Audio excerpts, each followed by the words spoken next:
दर्शन करके आ गए हैं, कल इनके दर्शन हो गए थे। जयकारा शेरा वालिदा जय।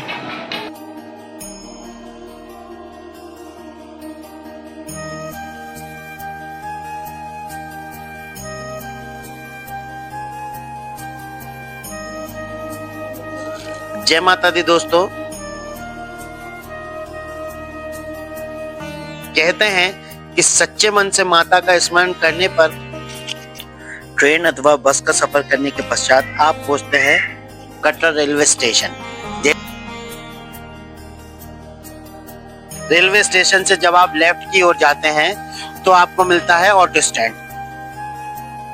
यहां से आप टैक्सी या ऑटो के माध्यम से पहुंचते हैं कटरा बस स्टैंड। यात्रा आरंभ करने के लिए आपको RFID कार्ड बनवाना पड़ता है। इसके बिना आपको चेक पॉइंट से अंदर क्लियर नहीं किया जाने दिया जाएगा। यह RFID कार्ड आप प्राप्त कर सकते हैं कटरा बस स्टैंड के पास। और अगर आप आपकी यात्रा शुरू करना चाहते हैं तो आप आपकी सीधे ही यात्रा शुरू कर सकते हैं। और अगर आप थक गए हैं और रुककर थोड़ा रेस्ट करना चाहते हैं तो कटरा बस स्टैंड के पास आपको सस्ते बजट में होटल मिल जाएंगे या यहीं पर आपको निहारिका कॉम्प्लेक्स मिल जाएगा जहां पर डोरमेट्री है। आप यहां पर 150 रुपए देकर यहां पे शॉर्ट या लॉन्ग स्टे कर सकते हैं। यहाँ पे रूम की भी फैसिलिटी है। रेस्ट करने के पश्चात आप आपकी यात्रा शुरू करते हैं। आप ऑटो के माध्यम से माता के दक्षिणी द्वार पर पहुंचते हैं। यहाँ आपको आपके लगेज की और आपकी चेकिंग करवानी होती है। चेकिंग के पश्चात आप पहुंचते हैं मुख्य यात्रा मार्ग पर और यहीं से आपकी यात्रा शुरू होती है। यात्रा मार्ग पर आप जयकारा शेरा वालिदा बोल सांचे दरबार की जय का नारा लगा के आपकी यात्रा शुरू करते हैं इसी मार्ग से। यात्रा करने के कुछ अन्य तरीके भी हैं। आप चाहें तो पैदल यात्रा कर सकते हैं या आप पिट्ठू पौनी पालकी के माध्यम से भी यात्रा आपकी चालू। अगर आपके साथ छोटे बच्चे हैं तो आप वॉकर की सुविधा भी ले सकते हैं। थोड़े से आगे चल के आपको गुलशन कुमार जी का लंगर मिलता है। यहाँ पे लंगर प्रसाद खाने के पश्चात आप आपकी यात्रा शुरू कर सकते हैं। हिमकोटी मार्ग है एवं दूसरा नया ताराकोट मार्ग। ताराकोटा मार्ग नए मार्ग से 2 किलोमीटर ज्यादा लंबा पड़ता है। तो मेरा ये अनुभव है कि आप पुराने हिमकोटी मार्ग से जाएं माता अर्धकुमारी तक, फिर वहां से ताराकोट मार्ग ले लें। ताराकोट मार्ग की एक ये खासियत है कि यहाँ पर घोड़ा पिट्ठू पौनी पालकी नहीं चलते, तो आपको ये साफ सुथरा मिलेगा और आप सीधे जाएंगे। बस यहाँ पे एक ही दिक्कत है कि 2 किलोमीटर लंबा आपको पड़ता है ये। अब हम हमारी यात्रा शुरू करते हैं हिमकोटी मार्ग से। इस तरह से आपको रास्ते में ये दुकानें मिलती जाएंगी जहां पे आप लाठी का उपयोग एवं अपने लिए चुनरी खरीद सकते हैं।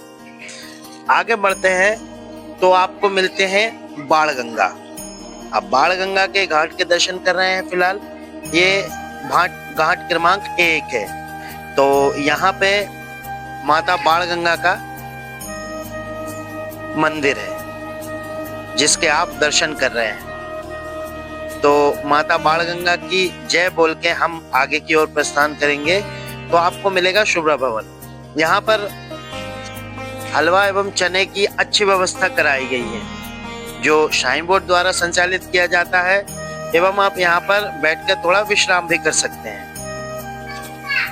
आगे चल के आपको दर्शन होते हैं बाथिंग घाट क्रमांक 3 जहाँ पर बाणगंगा का स्नान घाट है। ये वही जगह है जहां पर माता ने तीर मारकर या बाण मारकर इस जल रूपी गंगा को प्रकट किया था। जब हनुमान जी को यहाँ पर प्यास लगी थी तो माता ने इस गंगा को प्रकट किया था अपना बाण मार के, तथा इसमें अपने बाल यानी केश भी धोए थे, इसलिए इसे बाल गंगा भी कहा जाता है। इसके पश्चात हम आगे बढ़ते हैं तो हमें माता के प्रथम दर्शन होते हैं जिसे चरण पादुका कहते हैं। यह चरण पादुका मंदिर है मान्यता है कि जब माता वैष्णो देवी भैरवनाथ से बचते हुए इस पवित्र पर्वत पर जा रही थी, तब कुछ समय के लिए यहाँ रुकी थी। इसी स्थान पर माता के चरणों के निशान आज भी पवित्र शिला पर अंकित माने जाते हैं, इसलिए इसे चरण पादुका कहा जाता है। जैसे ही आप यहाँ पहुँचते हैं, सामने खुला आसमान, नीचे दिखता है कटरा शहर और चारों ओर पहाड़ों की हरियाली मन को अद्भुत शांति देती है। आगे बढ़ते हैं तो मैं आपको कुछ सुझाव देना चाहूंगा। यात्रा की शुरुआत आप सुबह जल्दी करें। अपने साथ पानी रखें क्योंकि चढ़ाई थोड़ी कठिन हो सकती है। आराम आराम से चलते हुए जय माता दी के जयकारे लगाएं। दोस्तों, चरण पादुका सिर्फ एक पड़ाव नहीं है, बल्कि श्रद्धा, विश्वास और भक्ति की शक्ति का प्रतीक है। यह मंदिर शुरुआत करने के बाद 2.5 किलोमीटर की दूरी पर स्थित है। यहाँ से लगभग 2.5 किलोमीटर पर आप पहुंचते हैं अर्धकुमारी पर। अर्धकुमारी पर पहुंचने से पहले आपको एक चेक पोस्ट मिलेगा। चेक पोस्ट क्लियर करने के बाद, सामान की चेकिंग करने के पश्चात आपको ये एक तिराहा मिलेगा, जिसे इंद्रप्रस्थ तिराहा कहा जाता है। ये जो मार्ग जा रहा है, ये अर्धकुमारी की ओर जा रहा है और ये जो मार्ग जा रहा है, ये ताराकोट मार्ग कहता है। तो हम यहाँ से पहले माता अर्धकुमारी की ओर चलते हैं। अर्धकुमारी के दर्शन करने के पश्चात हम हमारी यात्रा शुरू करते हैं। अर्धकुमारी से ठीक पहले कटरा शहर का इतना सुंदर नजारा दिखाई देता है एवं माता अर्धकुमारी के प्रथम दर्शन होते हैं। यहाँ से अब जब हम चलते हैं तो माता वैष्णो देवी यात्रा का यह एक अत्यंत पवित्र और महत्वपूर्ण पड़ाव है। यह स्थान वैष्णो देवी मंदिर की यात्रा मार्ग पर पड़ता है और भक्तों के लिए आध्यात्मिक रूप से विशेष महत्व रखता है। यहाँ पर खाने पीने की अच्छी सुविधा है एवं यहाँ पर खाने के लिए एवं रेस्ट करने के लिए शाइन बेड द्वारा संचालित इस तरह के भोजनालय मिलते हैं।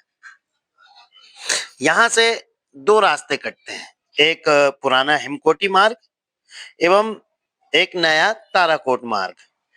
मान्यता है कि माता वैष्णो देवी ने भैरवनाथ से बचने के लिए इस गुफा में 9 महीने तपस्या की थी, इसलिए इस गुफा को गर्भजून भी कहा जाता है। गर्भजून गुफा के दर्शन करने के लिए आपको पर्ची कटवाना होता है। तो पर्ची कटवाने के लिए आप एक काम कर सकते हैं कि पहले आप यहाँ से पर्ची कटा लें और फिर सीधे जाए भवन पे, माता वैष्णो देवी के दर्शन करें एवं वापस आते समय आपका ऐसा होगा कि आपका नंबर लग जाएगा, क्योंकि यहाँ पे हमेशा 10 से 12 घंटे की वेटिंग रहती है एवं नवरात्र या सैटरडे संडे को यह समय बढ़ता भी रहता है।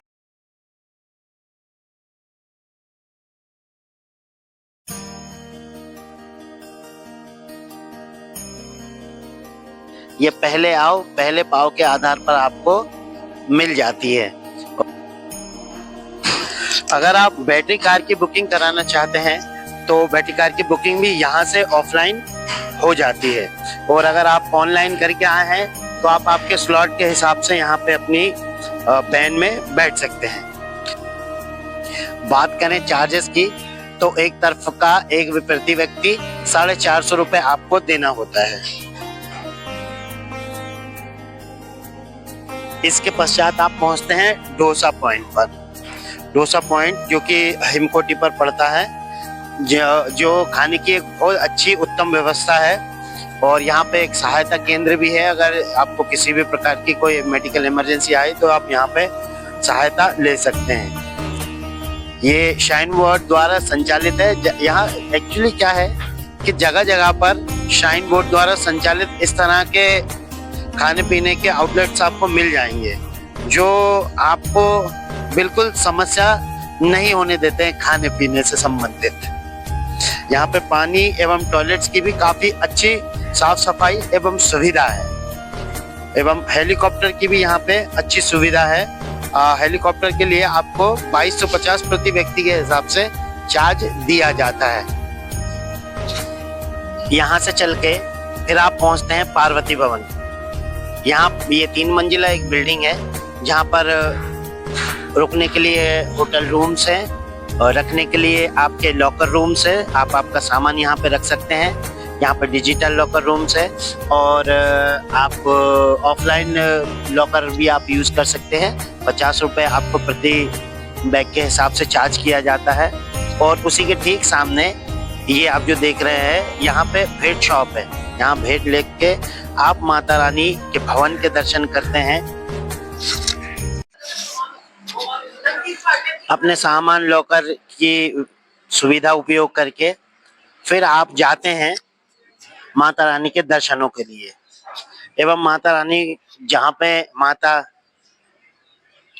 महालक्ष्मी, महाकाली एवं मां सरस्वती पिंडी रूप में विराजमान है, उनके आप दर्शन करके माता से आशीर्वाद प्राप्त करके आप रोपवे या पैदल जाते हैं भैरव घाटी।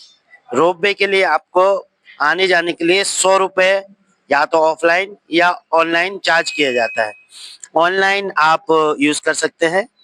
एवं अगर आप पैदल यात्रा करना चाहें तो 2 किलोमीटर का आपको सफर पड़ेगा।